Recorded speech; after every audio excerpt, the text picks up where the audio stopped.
Hello friends on YouTube. Hello. Once again, this is your girl Brenda from International Rehabilitation and Reformation Center. How are we all doing? I hope we all are doing great. This is the day which the Lord has made, and I shall rejoice and be glad in it. I pray you too rejoice and be glad in it. How was your night? I hope it was okay. Ours was okay. We thank God. We have to start our day by declaring positive declarations. The word of God says we do not have because we do not ask. So if we declare, God will establish it, because his word says if we declare a thing, he will establish it. So when we declare positive things concerning our day, he will watch over them to perform them, especially if they are in accordance with his perfect will for us. And besides, his plans and thoughts towards us are of good and not of evil, to give us an expected end. I am here again on the behalf of our association to encourage us, especially our youths who are out there and our students who are still going to school. I'm here to encourage us that we have to search ourselves and really take into consideration the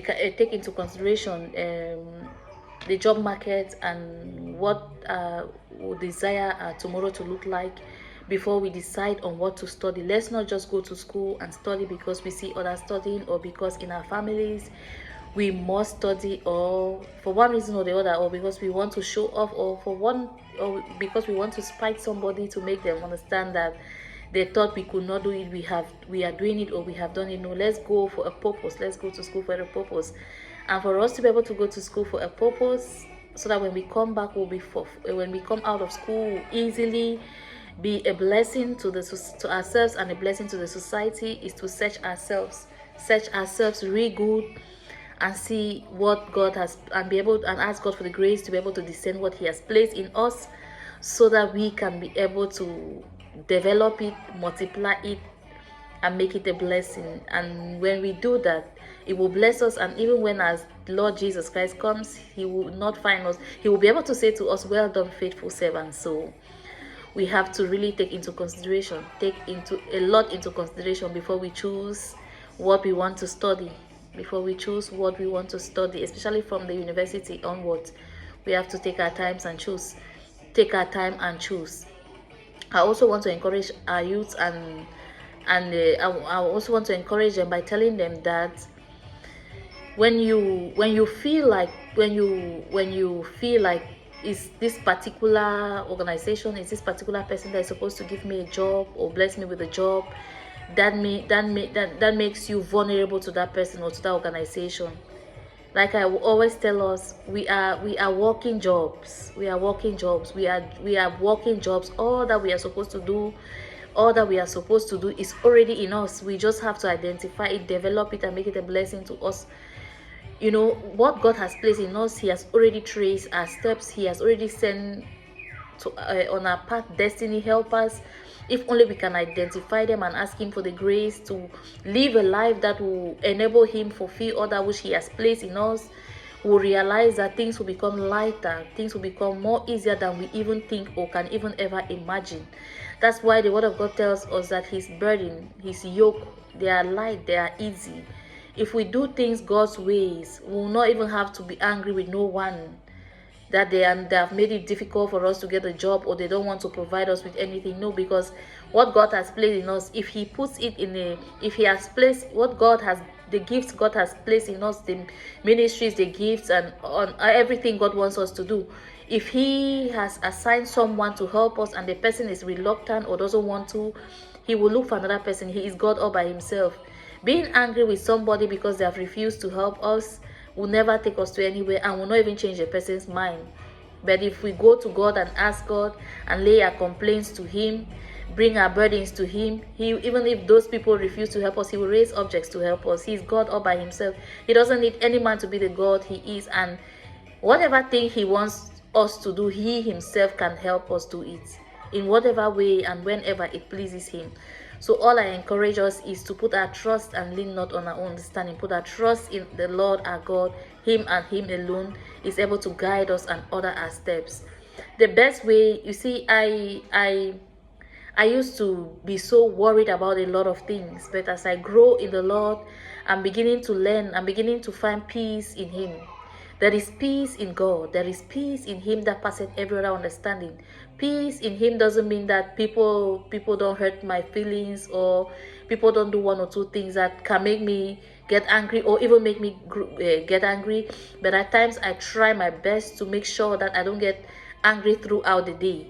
I might get angry because of something, but I try my best to wave it. I try my best to turn that situation into a blessing, to not to turn it, but to see a blessing coming out of that situation, out of that circumstance. And most especially if I cannot see, if I cannot perceive something that is an immediate blessing, then I use that thing as a lesson to help me exercise the fruits of the spirit, exercise patience, exercise exercise the fruits of the spirit. In that way, it makes me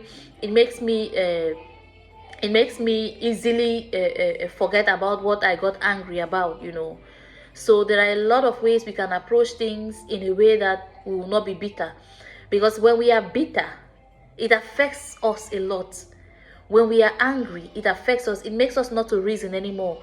First of all, it makes us to be sick. It makes us to not reason anymore. It makes us to do things that in our normal state of mind will not do them. And most things that we do out of anger will only lead us into more trouble. So youths out there, our children who are growing and going to school, the best way is to draw closer to God, accept him as our Lord and Savior, then ask him for guidance. His word is a lamp unto our feet and a light unto our path. In his word, if we obey it, there is guide. There is guide to every step of life. There is guide to every of our needs, to everything that we want to do. There is guide in the word of God for that particular thing. Be it our spiritual growth, be it fulfilling purpose, be it how to relate with our enemies, be it how to relate with our loved ones, be it how to relate with our spouses, be it how to relate with our children, our in-laws, our siblings, our brothers and sisters in the Lord, our friends. We have guide. The word of God is a guide that can help us live a fulfilled life, an accomplished life, a life that will bless us, that will even make us live longer here on this earth, a life that will eventually take away bitterness from us. The kingdom of God, the word of God makes us to understand that it's in us, and we can only bring it out if we depend on the word of God. We can bring out the kingdom. And what is the kingdom of God all about? Righteousness, peace, and joy. Righteousness, peace, and joy can be obtained in through Jesus Christ, in Jesus Christ, through the word of God. And when we have that, we'll be able to contribute in making our society a better place for all. And when we make our society a better place for all, we ourselves will be living a little heaven down here. Whatsoever we give out is what we'll receive. If we give out love, peace, joy, that is what we ourselves will receive. If there's one thing I've learned in my walk with God, is that there is peace in him. There is peace in him even when we are in need. There is peace in him even when we lack, even when we have abundance. There is peace in him, because every phase of life has its own challenges. Sometimes we might not have a job at a particular moment. We might not have the finances to carry out our basic, to provide for us our basic needs. And we think that, God, we get mad because we think that if only we had this money, we would have been able to meet this and that needs. Believe you me, at that phase, that particular phase of life, you have challenges that will even give you sleepless nights. Even when they give you the money, you still have challenges that will also give you sleepless nights if you cannot learn to control yourself. Because if they give you that money, you'll be thinking, what should I buy with this money? Sometimes when they even give you the money, it's as if the money is not enough to meet the needs, because the needs will increase. And when you even have more, you'll even be afraid. You still have sleepless nights because you'll be thinking, how can I save it? Because your life depends on the things you have. Because you easily attract thieves, you easily attract evil, you easily attract people that want to eliminate you, because they want to own what you own, they want to steal from you. So even if it means them eliminating you, they'll eliminate you in order to snatch from you what you have.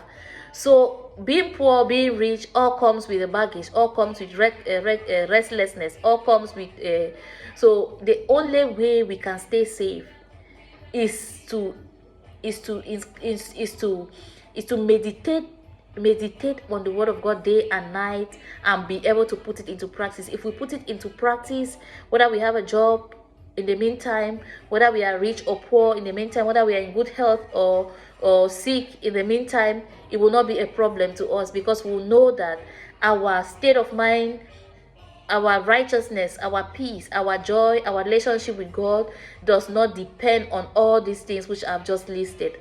For us to be able to accomplish or fulfill purpose does not depend on all these things which I have just listed, because the God we serve, he is bigger. And if he wants, he has assigned you to do something and you have that willingness to do it, even if you had to accomplish it through your job, at the appropriate time, he will bless you with that job at the appropriate time. And until then, be of good cheer, my brothers. Be of good cheer, youth of today. Be of good cheer. I know it's not easy, especially when we think that, when we are expecting something else from the government which we vote into power, we are expecting something else from them and they are doing something else. But I'm here to encourage us, because two wrongs has never made it right. Two wrongs has never made a right. If we get frustrated and we unleash our frustration in a negative way, it's never going to bring back a positive feedback. Why? Because there is this, you see, the kingdom of God has principles. Life itself, nature itself has principles which it lives on. There is no way you will send out negativity and bring back and receive positivity, irrespective of the motive why you are sending out the negativity. You can never justify your wrongdoings. No, you can never justify the reason why you are doing something that is not good. That something you can never justify it to the reason why you are doing what you are doing. No, because there is always another way out to resolve an issue. There is always another way out to come up with solutions that can be a blessing to you, to me, to the society, and even profit even the government. Who knows? So let us take every challenge, everything we need, everything we lack, everything we have. Let us take it as a challenge to better ourselves. What we do not have, let us go to God and ask him, Papa, this is what we need. This is what I need. This is what my community, this is what my society needs. How do we go about it? How can we be of help from our own level? How can we be of help? How can we contribute into making this society a better place for us to be there without depending on anyone? You see, the government can be here today, even if they are giving us silver and gold, and tomorrow. But I will take, for example, what happened in South Africa in the reign of Nelson Mandela. South Africa was super, and everybody dreamt of going to South Africa. South Africa was like America in Africa. But ever since Nelson Mandela left, things have changed. So if we think that it's only the government that can change our society, then we'll be getting it wrong, because the government is not our source. God is our source, and he can help us. And there is no way God can ever be absent. He is from eternity to eternity. The government in place, in position, that is governing us, can be today and tomorrow they are no more, because they are mortals like us. But the God we serve is an immortal God. He reigns forever and ever. So if we can for 1 second remove our focus on the government, that is the physical government, and rely on the spiritual government who is able to control the physical government, then we will be making things good for ourselves and our society. I know it's not easy, but we can let's take it a day at a time. First, by accepting Jesus Christ as our Lord and Savior. Secondly, by looking for a Bible believing church where we can fellowship so we can grow in him. Thirdly, by meditating on the word of God day and night, so that we'll be able to allow the word of God transform us and transform and renew our mindset, so that the way we used to see things when we're still in the world will change, and we'll be able to have a kingdom mindset. And when we continue to meditate on the word of God, it is God himself. He will show us great and mighty things which we know not of. My brothers and sisters, there is joy, there is peace, joy, in and happiness and everything. In the presence of the Lord there is fullness of joy. We can find peace, tranquility, be of good cheer when we rely and depend on God, our source, as who is our source to provide us with everything, from our education to the jobs to our health, to everything that we need, the things we need here on earth. It is God's desire to bless us with them. But how we go about it is what is stopping us from getting what he has, or receiving, or allowing what he has already blessed us with to materialize in our lives.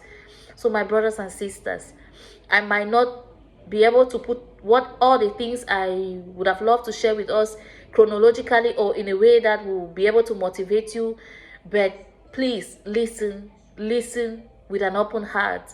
As you watch this video, listen with an open heart and ask God to give you a word from all what I've said, so that through that word you can